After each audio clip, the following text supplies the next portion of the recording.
এই স্টেজে এক সময় বসে থাকো আমিরে জামাত নিজামী ভাই, এই স্টেজে বসে থাকতো আলী হাসান মোহাম্মদ মুজাহিদ। আজকে শেখ হাসিনা তার দোসররা যারা এখনো দেশে আছো, দেখে যাও নিজামীর অনুসারী তৈরি হয়ে এই মঞ্চগুলো এখনো আমরা আলোকিত করে রাখতে সক্ষম হয়েছে। জামাত ইসলামীর নেতাদেরকে হত্যা করা যায়, আমাদেরকে শহীদ করা যায়, আমাদের আদর্শ তার বিপরীতে কয়েক গুণ গতিতে সামনে এগিয়ে যায়। আমরা শহীদ হব, আমরা আমাদের জনগণের দাবি আদায়ের লক্ষ্যে তাদের পাশে থেকে জেল, জুলুম, নির্যাতন, হামলা, মামলা, রিমান্ড হাসি মুখে পালন করব। কিন্তু আমরা আমাদের জালিম ফ্যাসিস্টদের কাছে এক সেকেন্ডের জন্য নতি স্বীকার আমরা করি নাই, করছি না। ভবিষ্যতে যারা চোখ রাঙাচ্ছেন অবশ্যই সাবধানে চোখ রাখাবেন। জামাত ইসলামী উড়ে আসা জুড়ে কোনো সংগঠন নয়, আমরা লড়াই করে বড় হয়েছি, লড়াই করেই চলবে আমাদের সামনের জীবন। বৈষম্য মুক্ত একটা বাংলাদেশ তৈরি করা, বৈষম্যহীন একটি বাংলাদেশ তৈরি করা, আমাদের এই বাংলাদেশের মূল কনসেপ্টটি এখন দেওয়া হয়েছে। রাষ্ট্রের মেরামত করতে হবে, রাষ্ট্রের সংস্কার করতে হবে। আজকের এই কর্মী সম্মেলনে জামাত ইসলামীর সম্মানিত কর্মী ভাইদের কাছে অনুরোধ করতে চাই, আমরা 15 বছর ধরে কথা বলার চেষ্টা করেছি, রাষ্ট্র মেরামত করতে হলে আগে ব্যক্তির মেরামত করা অনিবার্য। রাষ্ট্রের পরিবর্তন করতে হলে ব্যক্তির পরিবর্তন করা অনিবার্য।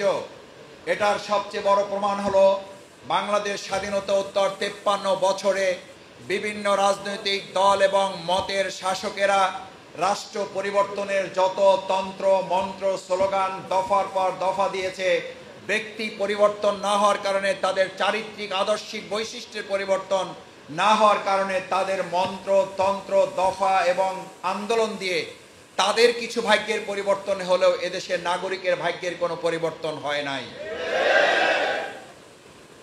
বাংলাদেশ জামাত ইসলামী গত 9 তারিখে একটি হোটেলে এই দেশে রাষ্ট্র সংস্কারে করণীয় কি সেই প্রসঙ্গে বাংলাদেশের মানুষের কাছে বাংলাদেশের প্রাণপ্রিয় সংগঠন জামাত ইসলামীর সংগ্রামী আমির ডাক্তার শফিকুর রহমান আমাদের পক্ষ থেকে আমরা কয়েক দফা সংস্কার নীতিমালা জাতির সামনে আমরা তুলে ধরেছি।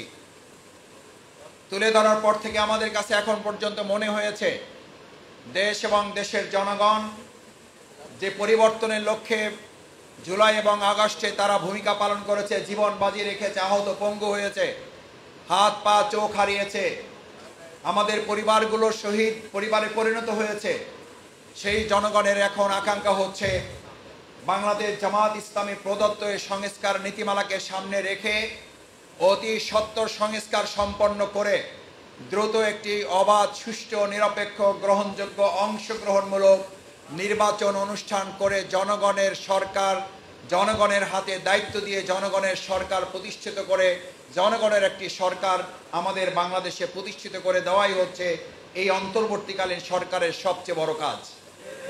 আমাদের সমস্ত সংস্কারের মূল লক্ষ্য হচ্ছে, আমরা বিগত 15 বছর নির্বাচনে আমরা অংশগ্রহণ করতে পারিনি। শুধু পারিনি বললে হবে না, আমাদেরকে অংশগ্রহণ করতে দেওয়া হয় নাই, আমাদেরকে ভোট দিতে দেওয়া হয় নাই।